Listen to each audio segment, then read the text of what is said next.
Welcome to this week's episode. In this episode, we talk to Maritza Torres, a graphic artist from East Los Angeles.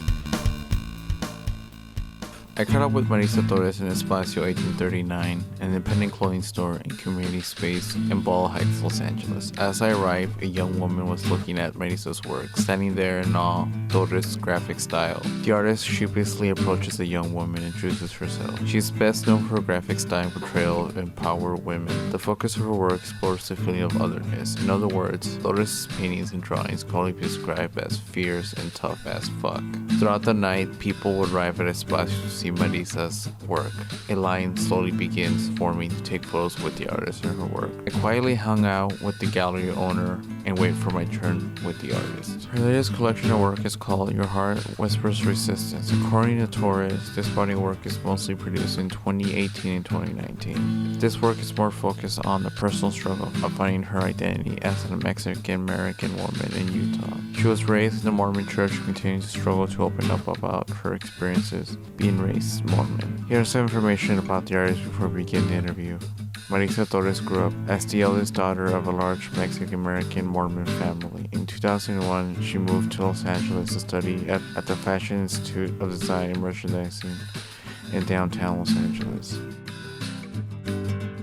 A lot of internal strife in my life, dealing with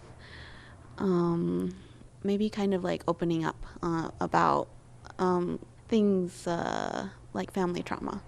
That's what I've been exploring more also, and kind of wanting to talk about more. And then with doing that, it's been also asking permission from like my mother, and like kind of talking about things with my family and like figuring that stuff out. So that's slowly coming out as well, and that's gonna be like probably a focus like in future work when it's pretty uncomfortable.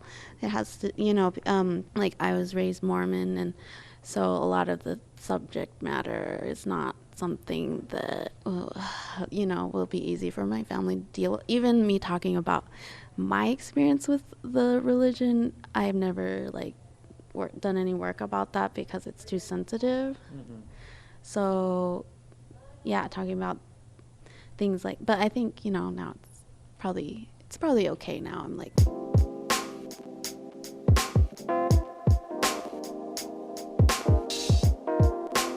when I asked Torres about her self-portrait, she goes on to great detail about the meaning behind this illustration. It is a magnificent piece of artwork called Dead Spiral. It's drawn with ink on a white background. One can argue this art piece captures the struggle of the Mexican-American identity, two different identities trying to coexist without overshadowing each other. I would say the death spiral has a lot to do with like my own identity, and I would consider it like more of a self-portrait, because I think like a lot of times like you see self-portraits and it's not, you can't really see like what's going on inside. Kind of gotten to a place where like regular faces are not as interesting. It's like I want to express more of like the identity. It's really pretty like self-explanatory. It's the Mexican eagle and then the American eagle like in a death spiral. And then also if you look at earrings, one is like Mexica glyph for speaking, and it's broken. As far as that's been kind of like an ongoing theme where like I just want to talk about how like with each generation you kind of like get further and further away from each other, and communicating becomes harder and harder.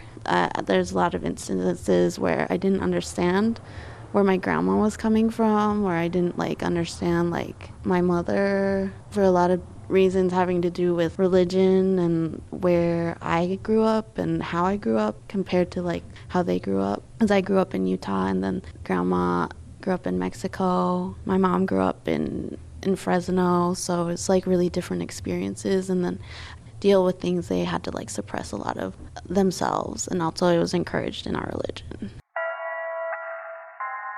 Growing up, Torres was not encouraged by her family to embrace her indigenous identity or traditions, in which created tension with her grandmother, who continued to practice these traditions. And because because like in Mormonism, they specifically teach you like not to, that like other spiritualities and superstitions are evil.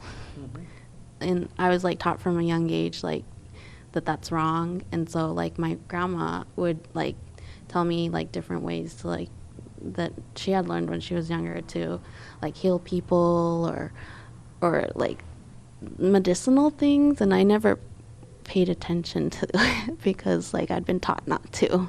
And it was actually like wrong, like in that context it was like it would be bad. It was like not something that I should encourage or like be around. So I never learned anything about, or mainly we blocked that stuff out. So there was a lot of separation and I really didn't understand her. And the relationships were so complex and I didn't know a lot about that when I was younger.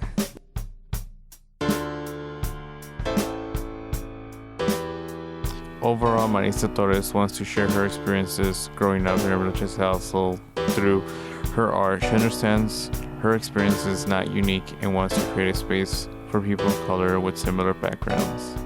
Like I've had, I guess, a Chicana experience, but it's different than what other people would have had. And maybe, like, I think there are people that can relate to that maybe like were raised like a Jehovah's Witness or Seventh-day Adventist, like where it's like a very like all-engulfing like anti-indigenous sort of religion. It just separates you. So it's different than a lot of people like maybe in LA have experienced, but it's also like a story as well that other people can relate to.